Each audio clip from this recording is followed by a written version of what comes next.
स्वागत है बच्चों आप सबका। आज हम करेंगे लखनवी अंदाज पाठ की वर्कशीट की रिवीजन। मैं आपको इस अनुच्छेद को समझाने की कोशिश करूंगी, इसके बाद प्रश्नोत्तर पर आएंगे। व्यंग्य एक ऐसा प्रकार है जहां हम हंसकर अपनी महत्वपूर्ण बात सामने वाले को कह देते हैं और सामने वाले को बुरा भी नहीं लगता।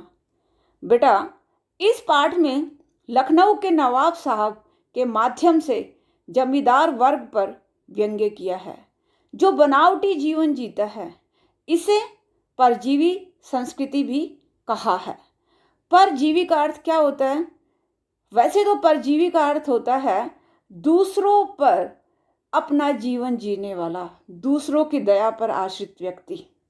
पर यहाँ परजीवी संस्कृति का अर्थ है नवाबी संस्कृति, बनावटी जीवन शैली, कुछ न होने पर भी झूठी शानो शौकत का स्वभाव पालना ही परजीवी संस्कृति है।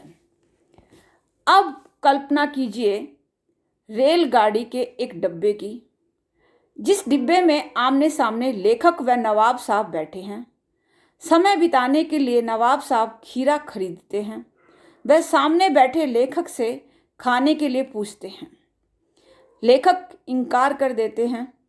नवाब साहब खीरे को धोकर छीलकर नमक लगाने के बाद भी लेखक से फिर पूछते हैं। मुंह में पानी आने के बावजूद भी संकोच के कारण लेखक दोबारा भी खीरा लेने से मना कर देते हैं। नवाब साहब एक एक फाँक को उठाकर मुंह के पास लाते हैं, सूंघते हैं और खिड़की से बाहर फेंक देते हैं। इस पाठ में पूर्णतः नवाबी संस्कृति पर व्यंग्य किया गया है। अब आते हैं इस अनुच्छेद के प्रश्नोत्तर पर। सबसे पहला प्रश्न है, व्यंग्य विधा की क्या विशेषता है? व्यंग्य विधा एक ऐसा प्रकार है जहां हम हंसकर अपनी महत्वपूर्ण बात सामने वाले को कह देते हैं और सामने वाले को बुरा भी नहीं लगता। दूसरा प्रश्न है, परजीवी संस्कृति से लेखक का क्या आशय है? इसका उत्तर होगा बनावटी जीवन शैली, कुछ न होने पर भी झूठी शानो शौकत का स्वभाव पालना ही परजीवी संस्कृति है। थर्ड प्रश्न पर आइए, दिखावे की प्रवृत्ति आप किसे कहेंगे? आर्थिक संपन्नता न होने पर भी, अर्थात धन दौलत के न होने पर भी अनावश्यक चीज़ों का प्रदर्शन करना ही दिखावे की प्रवृत्ति है।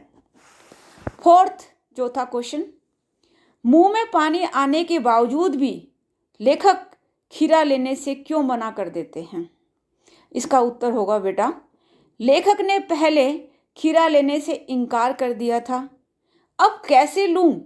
इसी संकोच वश मुंह में पानी आने के बावजूद लेखक ने खीरा लेने से मना कर दिया। पांचवा प्रश्न है, यदि आप लेखक की जगह होते तो क्या करते?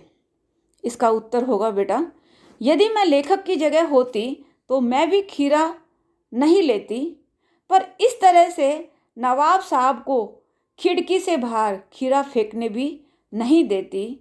मैं नवाब साहब को खीरे के उगाने में किसान का लगा समय, उसकी मेहनत व खीरे की कीमत के बारे में अवश्य समझाती।